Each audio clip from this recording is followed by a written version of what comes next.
A ver, 1, 2, 3. Hola a todos, muchísimas gracias por estar en este espacio y seguir compartiendo junto a nosotras. Y pues bueno, hoy con invitada. Hoy nos está acompañando Narcisa Sinche. Narcisa, yo la conocí en la universidad, fue mi profe y bueno, creo que hemos visto todo ese proceso que ella ha seguido también. Así que dijimos, ¿por qué no invitarla hoy para conversar sobre mujeres y sobre resistencia también y de cómo las mujeres resistimos en cada uno de los procesos que pasamos? Así que, bienvenida. Bienvenida. Y también creo que es importante hablar de mujeres que resisten en toda la lucha que hemos tenido desde que la mujer tuvo el derecho al voto, pero también las mujeres que han resistido en nuestra familia, nuestras abuelas, nuestras bisabuelas. Entonces, le queremos dar voz a eso.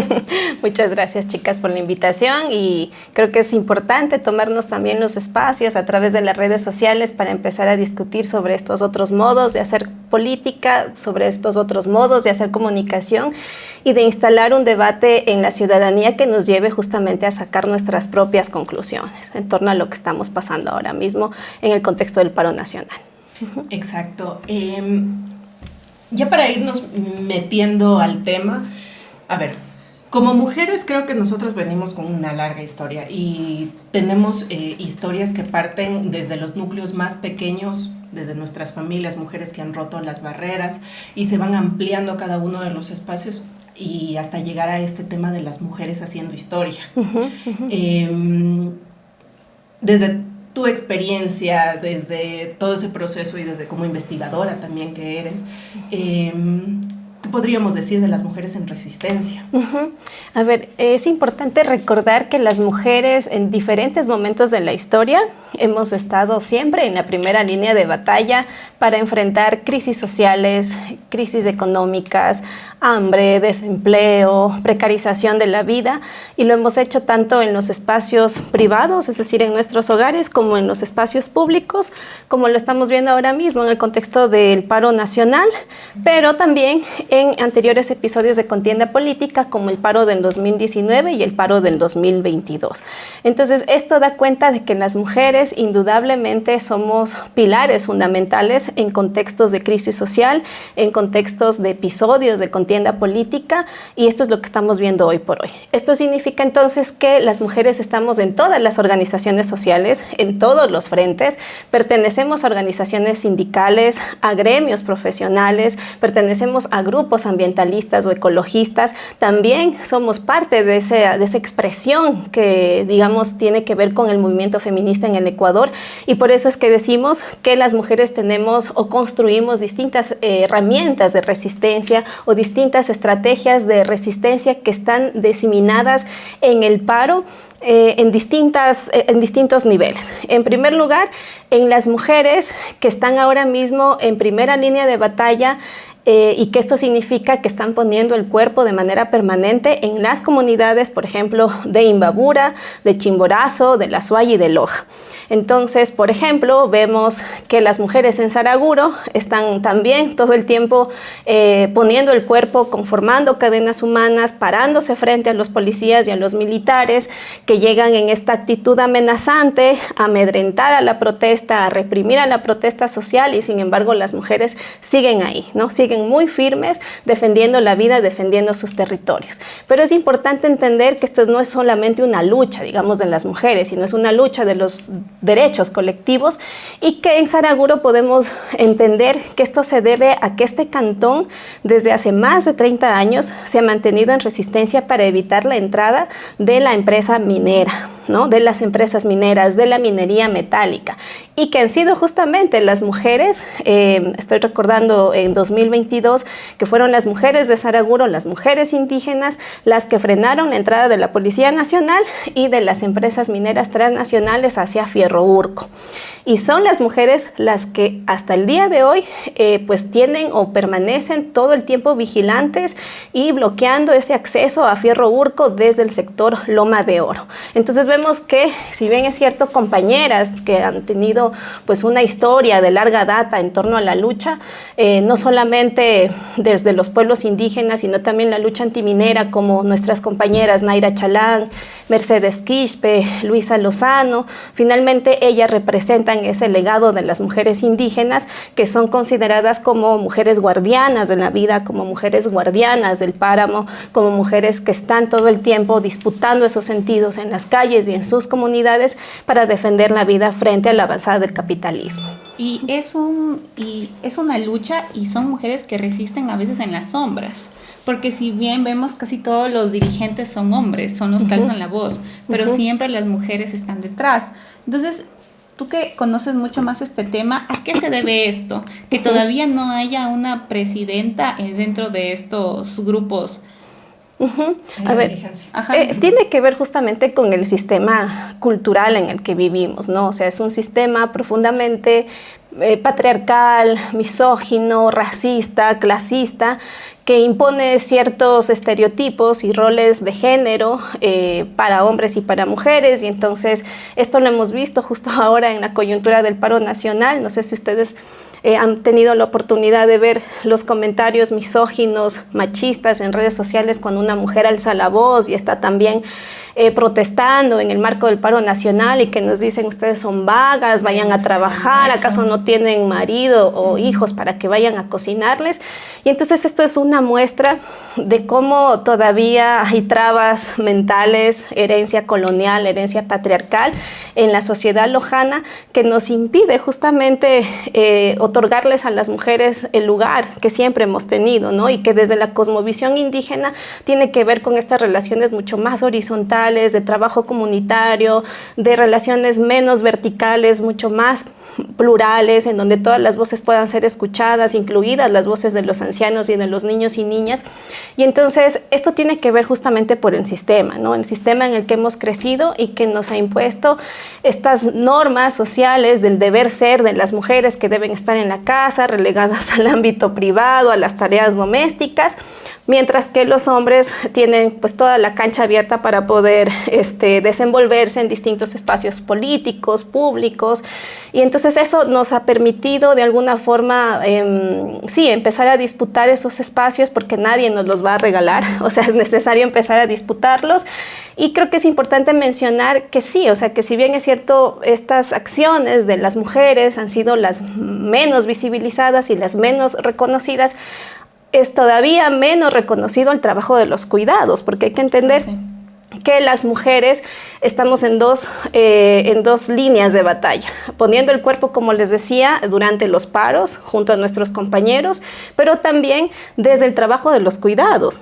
¿Que esto qué incluye? Incluye desde la organización de las ollas comunitarias para la preparación de alimentos que luego van a ser compartidos entre los manifestantes. Y esto es gracias al trabajo en el campo, a las tareas agrícolas que hacen cotidianamente las mujeres indígenas y las mujeres rurales. Por eso decimos que quienes están sosteniendo el paro en el norte del país son las mujeres. Entonces, esto tiene que ver justamente con ese sostenimiento de la vida en contextos de conflicto nacional, que incluye justamente eso, ¿no? La preocupación de las mujeres por el sostenimiento de las redes de cuidado, de las redes de solidaridad, porque ellas están preocupadas incluso por estos procesos de acopio de alimentos y de medicinas. Muchas de ellas se han convertido en enfermeras, ¿no? Que están curando las heridas de sus compañeros que han sido reprimidos en el norte, o también están muy preocupadas por el cuidado de los niños, de las infancias. Entonces, este trabajo de cuidados, como les decía, ha sido el menos visibilizado, el menos reconocido, justamente por esto, ¿no? Porque incluso es el mismo gobierno el que se encarga de reproducir prejuicios y narrativas racistas, machistas, que tienden, por un lado, a criminalizar la protesta, a deslegitimar al movimiento indígena, al movimiento campesino, tildándolos de terroristas. Incluso estas narrativas que parten del mismo gobierno tienden a estigmatizar la lucha de los pueblos originarios, diciendo que detrás del financiamiento del paro nacional está el crimen organizado, la minería ilegal, cuando en realidad quienes están sosteniendo el paro son las mujeres, son las comunidades indígenas que conservan todavía estas prácticas milenarias de sembrar y cultivar alimentos, y que por eso decimos que el trabajo campesino en todos los paros, en los paros del ayer y en los paros del hoy, pues ha sido el eje fundamental para el sostenimiento de la vida y el sostenimiento de los alimentos y de la alimentación como una necesidad básica en tiempos de crisis. Y también en los paros que vendrán. Y en los paros que vendrán seguramente. Ajá. Es que yo, mientras te escuchaba, yo recordaba muchísimo este proceso que nosotras vivimos en la universidad. Y justamente creo que como mujeres nos adaptamos a varios roles, ¿no? Uh-huh. Pero yo nunca me voy a olvidar que en algún momento cuando nosotros, obviamente ya las fuerzas desfallecían y entiendo lo que significa este desgaste, había un momento en el que nos dividíamos tareas. Yo jamás me voy a olvidar yendo a cocinar en una facultad para que a partir de ello los chicos también nos pudiesen dar comida para el resto de compañeros uh-huh, uh-huh. Y de esa manera trabajar en forma comunitaria. Y claro, exacto, nosotros viviendo un proceso mucho más pequeño quizá, uh-huh, comparado para lo que es ahora. Ahora, yo sí hay algo que destaco muchísimo, es que en los pueblos originarios sí hay una especie de respeto con respecto a las mujeres. ¿En qué sentido? En que recuerdo muchísimo el paro de 2019, cuando llegaban, el pueblo saraguro llegaba acá a la ciudad de Loja. Nunca se me va a olvidar la imagen de una fila de las mujeres al inicio abriendo camino y como que existía un margen de respeto hacia ellas. Entonces ellas, claro, ellas abrían paso, eran como la primera línea, sí, pero la gente, o sea, respetaba ese espacio, las veía ellas, ya luego cuando venían el resto de personas se iban uniendo, pero a ellas, a esa primera fila siempre la respetaron, y creo que es esa cosmovisión que se crea a partir de ellas. Exacto. Pero... Y sí, y se nos respeta mucho en el ámbito de la protesta, pero cuando ya uno se va a los temas de dirigentes, cuando ya nos tienen que poner en un tema de presidencias, no hay ese apoyo. No hay ese apoyo, no hay ese reconocimiento, y siento que las mujeres que justamente están tomando esos espacios desde la política, desde un discurso y una práctica contundente, cotidiana, se exponen a ser doblemente juzgadas. Uh-huh. Estoy de acuerdo con lo que dice Cisne respecto a este respeto, ¿no? A la dualidad, digámoslo así, a hombres y a mujeres en torno a la cosmovisión indígena. No por eso vamos a romantizar, digamos, las relaciones uh-huh. que se establecen en las comunidades, porque también hay machismo, porque también hay revanchismos, hay rivalidades, incluso en torno a las dinámicas de representación y de toma de decisiones dentro de las comunidades indígenas, pero sin embargo es un caso y un ejemplo valioso, ¿no? Que deberíamos aprender, al menos las personas que vivimos en las urbes, ¿no? Que estamos ensimismadas, viviendo desde una lógica individual, indiferente, egoísta, mientras que en las comunidades indígenas, hasta para tratar temas de agua o de riego, se organizan. O sea, la organización y el tejido comunitario es intrínseco, ¿no? A la identidad mismo de las comunidades indígenas. Pero como tú mencionabas, nos cuesta muchísimo reconocer el trabajo y el esfuerzo que le toma a una mujer poder instalarse, digamos, en la opinión pública desde su hacer político, desde su quehacer político. Y lo digo porque hemos tenido, ¿no? diferentes momentos en la historia, mujeres indígenas, mujeres de la ciudad, feministas, que cuando hemos tomado la palabra hemos sido doblemente enjuiciadas, ¿no? Porque sí. Por esto que decíamos, ¿no? De que nosotras deberíamos estar en la casa, calladitas, haciendo la comida. Pero cuando existen este tipo de crisis, de conflictos políticos, es necesario salir a las calles, es necesario seguir alzando la voz, pero justamente frente a eso se nos viene una avalancha de prejuicios, de comentarios misóginos, sí, de actitudes demasiado racistas y clasistas, y que la hemos visto justamente con esta mujer indígena, Pacha Terán, en Otavalo, que su discurso se viralizó en redes sociales, es aclamada por unos, pero odiada por otros, una mujer indígena, académica, agricultora, que ahora mismo no ocupa un cargo dirigencial, pero sin duda su voz ha sido muy potente y su figura y su discurso ha tomado gran relevancia en el contexto del paro nacional, porque me ha dicho unas cuantas verdades al gobierno nacional, pero que si ustedes revisan en redes sociales es muy triste y de verdad es muy decepcionante todo lo que le están diciendo a ella, ¿no? Ahora, yo aquí sí quiero hacerles una pregunta a las dos como comunicadoras. Si bien ella le tocó asumir un liderazgo, porque las figuras los presidentes no estaban al frente del paro, no estaban con sus comunidades, pero también vemos que todos los medios de comunicación sacan clips que son fuera de contexto y eso es lo que empiezan a hacer viral.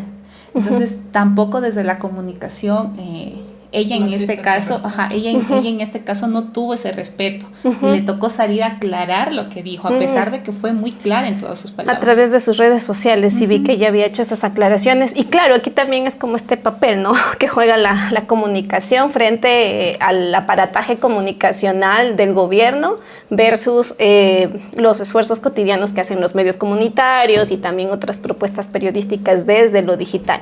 Entiendo también que esto es un reto y un desafío para la comunicación, para los comunicadores, en este entendido de que debemos trabajar también por una comunicación con enfoque de derechos humanos, con enfoque de género, pero sobre todo en una comunicación antirracista.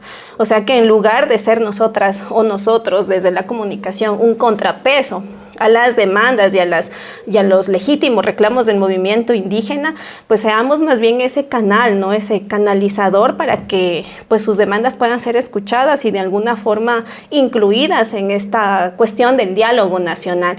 Sé que estos pequeños clips de los que tú hablas y sobre todo lo que yo he visto que se viralizó en redes sociales es un discurso legítimo de una persona que, aunque no está ocupando, como lo mencionaba anteriormente, un cargo dirigencial, es una voz legítima dentro de la protesta, dentro del paro nacional, porque creo que también es importante decir que las mujeres también estamos haciendo eso, ¿no?, disputando nuevos sentidos comunes en torno a la defensa de la vida y que lo debemos hacer y lo podemos hacer desde distintas trincheras políticas. Entiendo que hay un respeto muy, muy fuerte hacia las dinámicas de organización y toma de decisiones en asambleas dentro de las comunidades indígenas.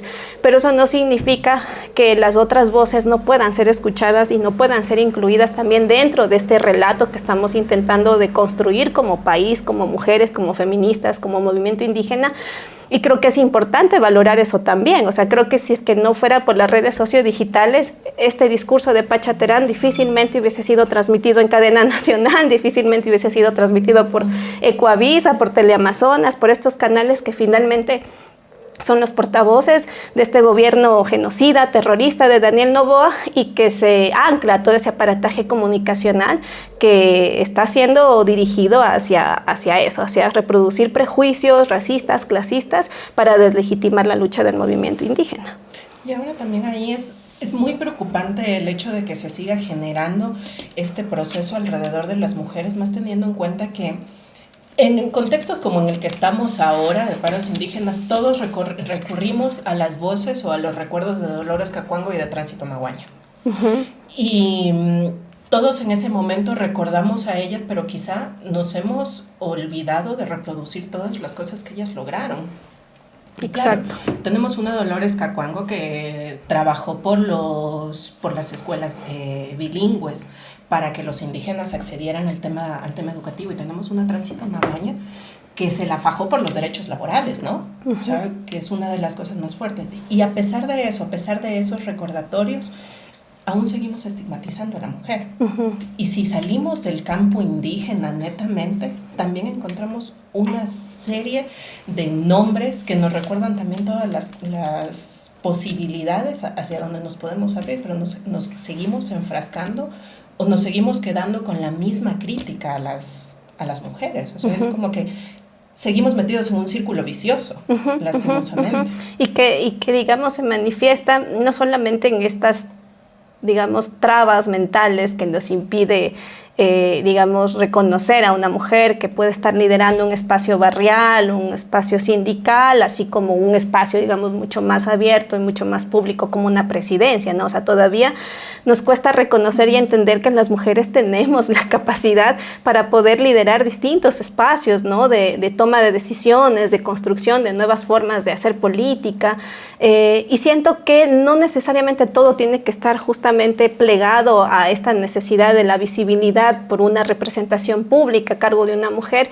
o de un cargo, digamos, de elección popular a manos de una mujer, porque como bien tú lo dices, Dolores Cacuanco, Tránsito Amaguaña, fueron lideresas indígenas de corte comunista, entiendo yo, que no necesariamente asumieron, digamos, cargos de representación popular, pero que sin duda el legado que ellas han dejado ha sido eso, ¿no? O sea, el legado de lucha histórica, de memoria histórica, de fin a años de explotación y esclavitud del movimiento indígena para que pudieran tener acceso, ¿no es cierto?, a estos derechos colectivos que lastimosamente en este gobierno se están convirtiendo más bien en privilegios, el tema de la salud, el tema de la educación, y que siento que es eso, ¿no? Como el estandarte de esta bandera de lucha que está también situada en las mujeres indígenas y que por un lado hay gente que lo reconoce, pero por otro lado hay gente que desconoce de eso, que desconoce de la historia de este país, que la historia de este país lastimosamente se ha escrito sobre la sangre del movimiento indígena, sobre la sangre de los indígenas, y que sin embargo estamos totalmente desconectados de la realidad, desconectados de la historia política, y que siento que este legado del movimiento indígena, porque sin duda alguna es un legado que está, digamos, de alguna forma influyendo en las nuevas y seguramente influirá en las siguientes generaciones, es un legado que hay que defender también como citadinos, como mujeres y hombres de la urbe. A esto de cómo la sociedad hace que como mujeres no nos unamos. Y de sí, en momentos romantizamos el Inti Raymi, romantizamos la vestimenta de la mujer, de Saraguro, de Otavalo, pero en este momento en el que a nosotros nos toca apoyar, no lo hacemos. Entonces, sí preferimos pagar $60 por ir al Inti Raymi en Saraguro, por comprarnos la vestimenta, el sombrero, el poncho, pero ahora no queremos aportar. Yo creo que esto que ustedes mencionan y traen a colación nos plantea este reto desde, en mi caso, desde los feminismos comunitarios. Yo me identifico como una feminista comunitaria, que es diferente a identificarse, digamos, como desde los feminismos blancos o hegemónicos. Y que siento que justamente los feminismos comunitarios y los feminismos descoloniales nos llevan a problematizar esto, ¿no? Porque no todas las mujeres sufrimos las mismas opresiones, no todas las mujeres sufrimos las mismas limitaciones. Hay una perspectiva interseccional o una matriz, digamos, de opresión que nos permite entender cómo, por ejemplo, las mujeres del campo, las mujeres indígenas, se enfrentan a muchas más barreras para poder acceder a la educación, a la salud, al reconocimiento de su capacidad, etcétera. Pese a que tienen todas las capacidades, para una mujer indígena implica doble esfuerzo, hacerse campo no solamente en la política, sino también en el acceso a los diferentes derechos, ¿no? A los diferentes derechos colectivos, a diferencia de una mujer de la ciudad, ¿no? Que pese a que podamos vivir condiciones de vida precarias, tenemos acceso al transporte público, tenemos acceso de alguna forma o medianamente a la salud, a la educación, incluso a opciones culturales, políticas, cosa que no, digamos, sucede en las parroquias rurales, en los sectores periféricos. Y entonces creo que es importante lo que ustedes traen a colación, porque nos permite justamente problematizar desde los feminismos descoloniales y la perspectiva interseccional, cómo las mujeres, dependiendo de su condición de clase, raza, sexo, religión, ubicación geográfica y etnia, pues sufren distintos tipos de opresión. Y creo que es importante que en este ejercicio de autocrítica, pues nosotras como mujeres de la ciudad también podamos hacer un mea culpa, digámoslo así, porque sí siento que han existido justamente estas prácticas discriminatorias de parte de mujeres hacia las otras mujeres, y esto se ve no solamente en los espacios de discusión, sino también en la conversación digital, y creo que es importante asumir esa práctica de autocrítica que nos imponen los mismos feminismos.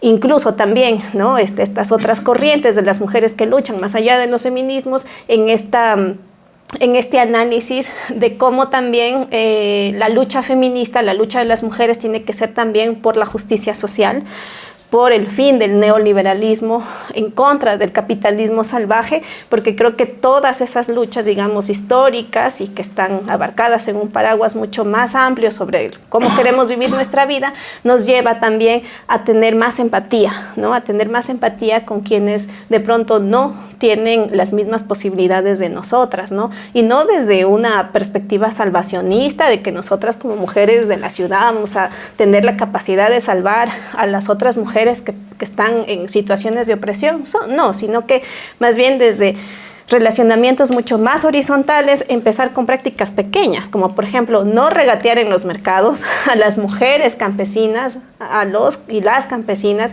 que llegan con sus hierbitas, que llegan con sus productos a vender, a intentar también sobrevivir, y que sin embargo nos encanta regatear o que preferimos irnos al Supermaxi en lugar de ir a las ferias, ¿no? Agroecológicas, como les decía, en el Mercado Nueva Granada, donde están las mujeres de la red agroecológica. Entonces hay pequeñas acciones de resistencia que sí podemos hacer para revertir justamente este discurso, ¿no? Discriminatorio, racista, clasista, que pues estamos ahora mismo intentando desmontar. Yo aquí quiero acotar algo que creo que como mujeres de la ciudad, como también el sistema capitalismo, ¿cómo decías? Capitalismo salvaje, lo que hace es a las mujeres saturarnos. Y yo quiero hacernos una pregunta. ¿Qué tanto lucha una mujer del campo con ir a cosechar sus productos para dar de comer a sus hijos y a su familia? ¿Y qué tanto lucha una mujer que sale a trabajar todos los días en el carro y tiene que pagar las cuotas y tiene que ver cómo las paga? Entonces, para mí son luchas iguales, pero todo este marketing y todas estas redes sociales nos hacen a veces creernos superiores. Cuando tal vez la persona del campo vive mucho más tranquila que nosotros mismos, con un montón de deudas y con un montón de obligaciones por cumplir. Y que también vuelvo a insistir con el tema de la crítica feminista, pero es que no conozco otra vertiente que se plantee estas preguntas, ¿no? O sea, ¿qué condiciones de vida queremos seguir reproduciendo? ¿Qué condiciones de vida queremos modificar? ¿Y cómo y con quiénes lo vamos a hacer? Yo eso solo he encontrado en el movimiento feminista y en mi caso desde los feminismos comunitarios. Y entonces esta lógica, ¿no?, de consumo tiene que ver también no solamente con el sistema capitalista, sino también que esto va de la mano de las narrativas, de las prácticas, de las derechas políticas, de las derechas económicas, de las derechas regionales y las derechas globales que nos han impuesto una sola forma de ver la vida, ¿no? A partir del consumismo, ¿no?, del individualismo, y que lastimosamente estas lógicas también han permeado al movimiento feminista. Entonces hay un movimiento feminista neoliberal de extrema derecha que ha cooptado los discursos del feminismo como vertiente política y social, y entonces vemos ahora que justamente lo que tú dices, ¿no? Para una mujer es más importante, pues sí, comerse el cuento del discurso del empoderamiento femenino y de que solo es posible conseguir el éxito a partir de los carros, del outfit que te pongas, de los aretes carísimos que te compres, porque eso es lo que le vendió, ¿no?, el neoliberalismo, y que pues nos estamos olvidando de toda práctica comunitaria, de toda práctica encauzada en la solidaridad y en la empatía con las otras mujeres. Entonces siento que lastimosamente sí, la derecha ha sido muy hábil para permear incluso en estas otras concepciones de cómo las mujeres estamos mirando el mundo, pero sin duda alguna tenemos ejemplos maravillosos, o sea, no solamente en Ecuador, en Bolivia, en México, en Centroamérica, de mujeres que siguen justamente apostando por develar esos discursos otros que nos están imponiendo diferentes formas de vida, pero que en cambio están rescatando justo esto, ¿no? Cómo desde la cosmovisión indígena podemos replantearnos modos más comunitarios de vivir la vida, cómo podríamos hacer, por ejemplo, asambleas barriales, ¿no? También desde los feminismos populares, desde los feminismos periféricos, para empezar a discutir, ¿no?, problemas que pueden ser, no sé, muy chiquitos, como por ejemplo empezar con una campaña de recolección en el barrio, y hasta cuestiones mucho más grandes, cómo nos organizamos para poder tener condiciones más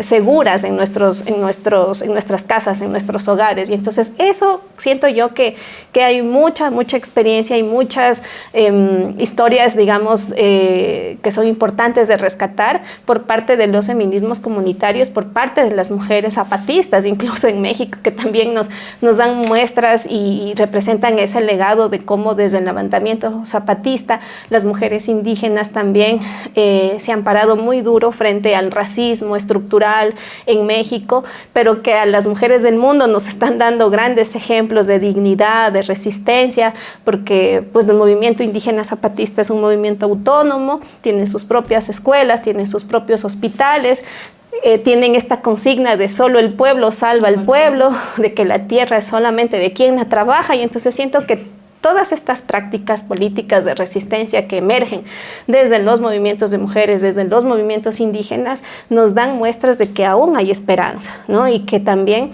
aquí en Ecuador tenemos muchísimas otras experiencias de las cuales podemos aprender, y les quiero mencionar solamente el caso de las mujeres de San Joaquín, que es una parroquia rural de Cuenca, y que ahí desde el 2002 se conformó un grupo de mujeres campesinas que conformaron un grupo de coro para cantar, porque creen ellas que el canto es una herramienta de resistencia para impedir la entrada de un proyecto hidroeléctrico que pondría en grave riesgo el río Yanuncay.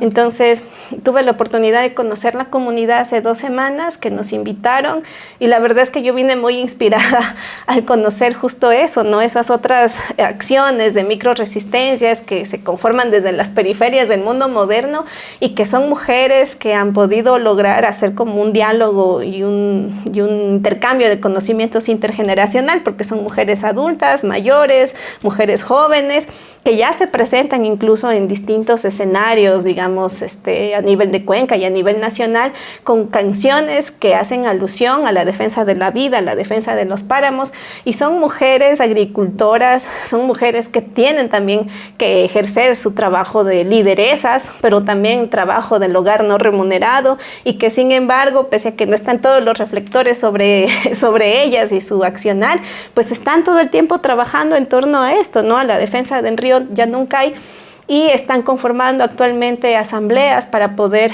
hablar con los vecinos y vecinas de la parroquia, porque parece que con esta apertura del catastro minero, petrolero y también hidroeléctrico, que es una promesa en firme del gobierno de Daniel Noboa, parece que todavía no deja de estar en riesgo los recursos naturales de esta comunidad, los recursos naturales de Cuenca, y entonces las mujeres en resistencia pues las hay en todos los lugares.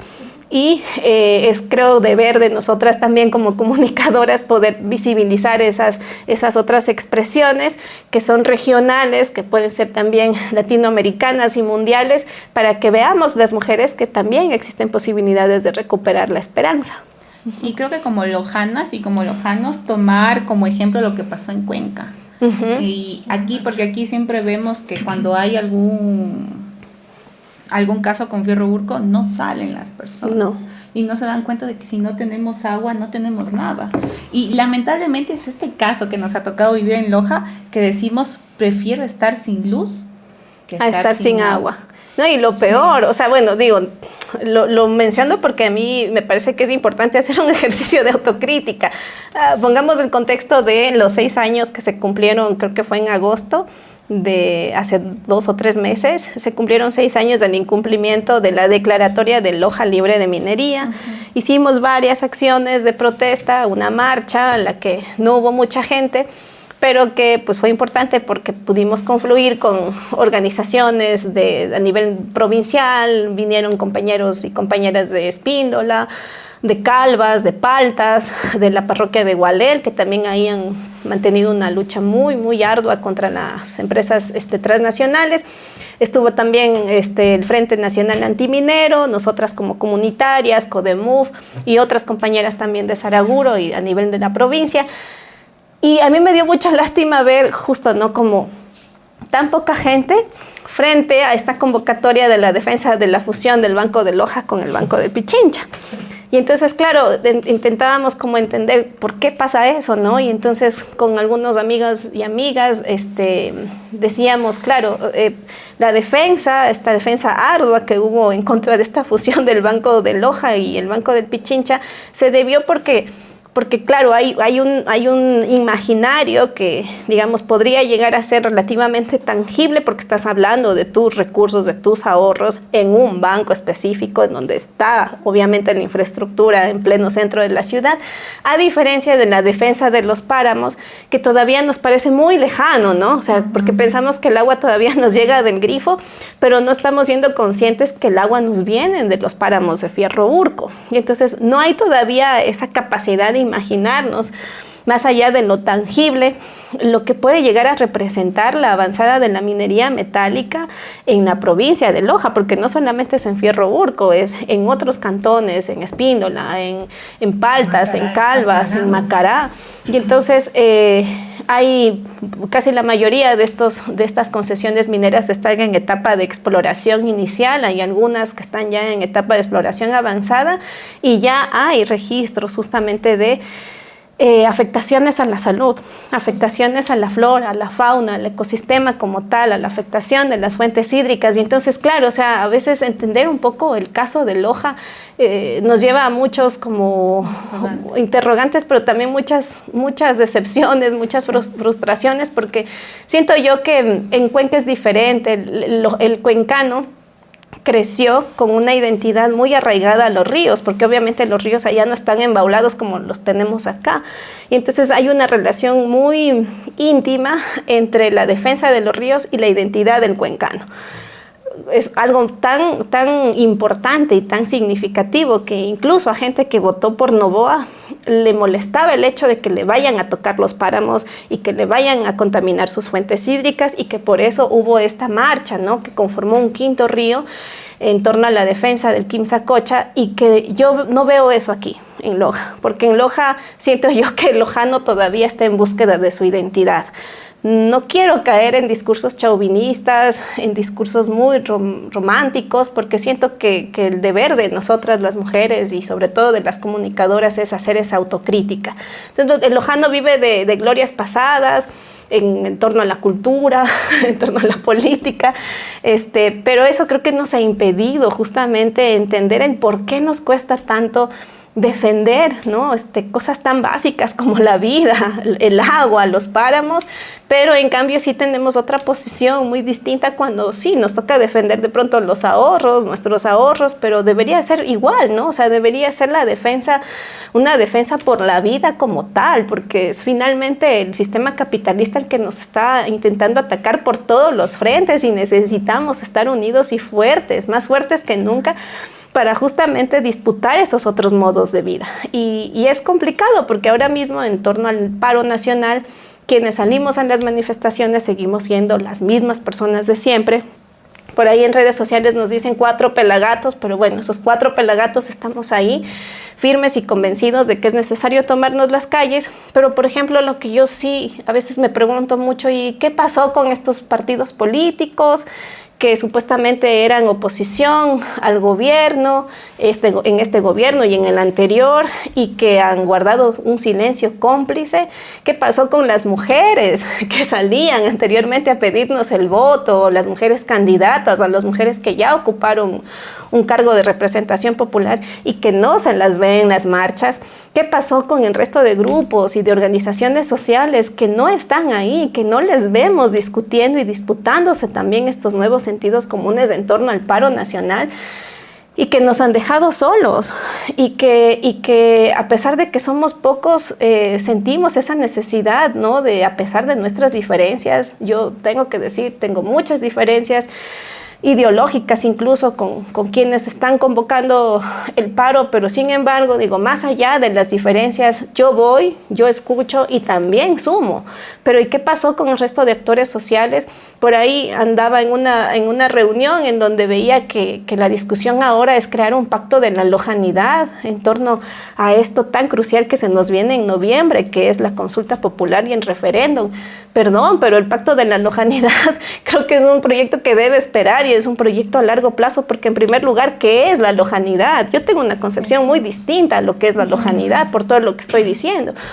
Pero yo creo que es replantearnos, o sea, qué disputas y qué batallas vamos a elegir para este nuevo escenario que se nos viene en noviembre, y que yo siento que no lo hemos discutido lo suficientemente a profundidad, que las organizaciones sociales deberían estar más bien haciendo eso, ¿no? Si no están en las marchas, por lo menos intenten articular esfuerzos para mirar de qué manera le hacemos entender a la gente que vamos a firmar nuestra próxima sentencia de muerte si gana el sí en la consulta popular, porque no queremos escribir una nueva constitución, porque con todos los errores y todas las fallas que pueda tener la constitución actual, fue producto de la lucha de las organizaciones de mujeres, de las organizaciones sociales, del movimiento indígena, y que es la primera constitución en haberle otorgado derechos a la naturaleza, y eso está en riesgo en la próxima elección de ganar el sí en esta pregunta de quiere que se reformule o se haga una nueva constitución. Obviamente hay que votar no, porque creemos nosotros, y ya la data y la evidencia está ahí, de ganar en sí. Lastimosamente estamos abocados a que muchos de los servicios, sea de electricidad o de salud, se privaticen, que el derecho a la educación también se privatice, que los derechos de la naturaleza se eliminen, que la precarización de la vida sea todavía mucho más grave a la que ya estamos viviendo ahora. Y entonces sí es necesario que también estemos disputándonos esos otros temas en discusión, y que siento que nos han dejado solos en eso. Lastimosamente creo que hemos dado por hecho ciertas cosas. Hemos dado por hecho desde el agua que nos llega a nuestras casas, hemos dado por hecho el trabajo que hace la gente allá afuera, y sobre todo con respecto a lo que decías, ¿y dónde está la gente que no sale en ciertos momentos, sobre todo para cosas tan necesarias como la defensa de Fierro Urco? Quizá yo creo que ahí sí la crítica de nosotros como lojanos, y esto que nos dicen muchísimo de que somos alcanfores, yo creo que en este espacio en específico se cumple, sí, porque es realmente preocupante ver la pasividad con la que nos movemos. Sí. Y cómo dejamos los espacios abiertos, y cómo dejamos también este espacio en donde las organizaciones políticas también deberían confluir y deberían trabajar en un proceso educativo durante todo el tiempo que no es electoral, pero que es un espacio que se está dejando ahí, o sea, se está dejando en el limbo, nadie lo está utilizando, y luego solamente nos activamos cuando llega el proceso electoral, cuando tenemos que hacer votaciones. Y otra cosa que yo sí digo, Loja somos como una sociedad aparte, aislada de todo, porque en Quito 15 días se demoraron en resolver el problema del agua, y hubo un alcalde que salió y estuvo al frente, y acá la gente más de 2 meses sin agua. Y a las propias marchas que se convocaban nadie iba. Exacto. Entonces, yo la verdad aquí en donde yo vivo, en mi departamento, no tuve nunca ese problema, pero yo decía, yo no tuve 2 días agua y casi me muero. Entonces yo no me imagino cómo era la desesperación de la gente de otros barrios y que aún siguen sin agua. Y que siguen sin agua, que se nos impuso la narrativa de que con un cambio de alcalde o de alcaldía ya se iba a solucionar, y persisten, o sea, sigue persistiendo los problemas de escasez de agua potable, pero también otros problemas, ¿no?, que tienen que ver con derechos básicos, el acceso a la salud, el derecho a la energía, a una vivienda digna, a vías en buen estado. Entonces, sí creo que Loja es un caso de estudio muy, muy aparte del resto de las ciudades del país, y que es eso, ¿no? Como que siento yo que estos momentos de crisis y de convulsión nacional nos tienen que llevar a eso, a replantearnos la necesidad de trabajar en proyectos a más largo plazo de formación política incluso, ¿no? Que es como algo muy cliché, incluso que ha sido adoptado como por los mismos partidos políticos, que siempre dicen vamos a hacer jornadas de formación política, y finalmente los lojanos terminamos votando como votamos, ¿no? Pero sí siento que más bien estas iniciativas sí tienen que partir, o sea, sí, de movimientos y de organizaciones sociales apartidistas, porque sí creo que es importante decir que no estamos para ser plataforma política de nadie, porque creo que la autonomía de las mujeres, la autonomía de las organizaciones sociales es importante de rescatar en el momento en que nosotros nos planteamos nuevas formas de hacer política. Y veo que aquí en Loja hay colectivos que han hecho un trabajo interesante, como por ejemplo Somos en Río, ¿no?, que empezaron a instalar la discusión sobre esta cuestión de por qué los ríos están embaulados, por qué existen las inundaciones en época de invierno, qué podemos hacer como ciudadanos, como ciudadanas para evitar que haya taponamientos en el alcantarillado, o sea, como apelando mucho, interpelando mucho a la acción que podemos hacer como ciudadanos para no estar esperando tampoco todo el tiempo de un municipio, de una prefectura, de una gobernación de Loja, que ya hemos visto que son ineficientes en su gestión y que no podemos esperar a que se pongan las pilas y a que asuman su trabajo con responsabilidad, y que más bien en la capacidad organizativa de la gente podemos encontrar soluciones mucho más efectivas a nuestros problemas. Y entonces menciono el tema de Somos en Río porque siento que es un ejemplo súper importante que está anclado también a esta discusión de lo que hubo en Cuenca, ¿no?, de esta gran marcha del Quinto Río, y que entiendo que en Cuenca hubo un proceso de años para que se dé lo que se dio, ¿no?, hace poco, que fue lo de la marcha. Entonces siento que los cuencanos han hecho un trabajo súper fuerte y súper permanente en torno a eso, a la discusión de cómo a través de la defensa del agua y de los páramos se puede confluir con otras, incluso otras líneas ideológicas, porque la marcha fue una marcha pluriideológica, interclasista, porque habían de todos los estratos sociales, clase alta, media, baja, defendiendo una sola cosa en común, el agua. Incluso terminó en misa la marcha. Y terminó en misa, yo estuve ahí. Entonces, bueno, no en la misa, en la marcha. A lo que yo quiero llegar con esto es que debemos buscar la unidad. El único que quiere que todos estemos divididos es el propio sistema. Sí. Entonces, a ver, yo sí, y lo hablábamos ya desde el episodio pasado, podemos estar en desacuerdo en muchas cosas, pero siempre diciendo, a ver, derechos básicos, o sea, puede estar quien esté en el poder a nivel nacional o provincial, pero siempre derechos básicos. Y yo digo esto, o sea, digamos a nivel organizativo, ¿verdad? O sea, movimientos sociales, organizaciones sociales, grupos ecologistas, grupos de mujeres, feministas, etcétera. Y yo siento que también hay que hacer un llamado a los periodistas y a los comunicadores. Yo les felicito, chicas, porque siento que estos espacios sí nos permiten como un poco disputar el monopolio de la palabra en torno a la comunicación en la provincia de Loja, específicamente en el cantón Loja. Entonces siento que también desde los comunicadores, desde el trabajo periodístico, es importante instalar otras narrativas, o sea, instalar incluso otros temas de discusión y profundizarlos. ¿Qué es lo que escuchamos todos los días en las radios? O sea, los mismos portavoces del gobierno de siempre, a las mismas figuras y actores políticos, a los mismos analistas de opinión que en unos horarios determinados de la mañana cumplen funciones disque de analistas, pero en la tarde o al mediodía están cumpliendo la función de periodistas. Entonces siento que también es importante disputar los espacios de representación en los medios, las temáticas de discusión en los medios de comunicación, y hacerlo desde las redes sociodigitales. Creo que también es un trabajo súper potente, súper radical y súper político, porque implica también como periodistas tomar postura. No existe eso de la imparcialidad, eso es una mentira, una falsedad, una fake news que nos metieron en la universidad.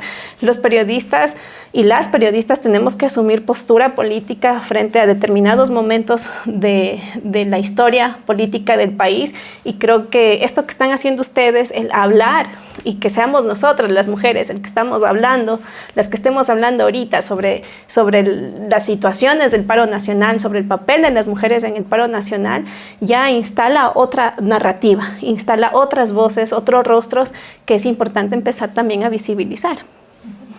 Y bueno, yo creo que ya para ir finalizando, porque si no Kevin nos habla, yo me quedaba con una frasecita que decía, así, no creo que deberíamos esperar a que las autoridades cumplan con su deber y con su responsabilidad, y sobre todo creo que también no deberíamos esperar a que las autoridades empiecen a actuar con un poco de conciencia social, porque creo que eso es lo que les falta también.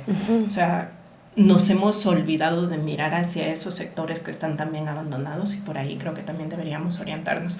Yo solamente quiero cerrar agradeciéndote por estar acá, agradeciéndole también a la gente y replantearnos toda esta discusión que hemos tenido y sobre todo con una cifra que yo veía hoy en la mañana y me asustaba bastante porque resulta que al parecer Ecuador está como el segundo país más empobrecido de Latinoamérica y yo creo que ese es un tema que nosotros deberíamos pensar, saber qué es lo que está sucediendo y cuánta responsabilidad nosotros también tenemos como ciudadanos.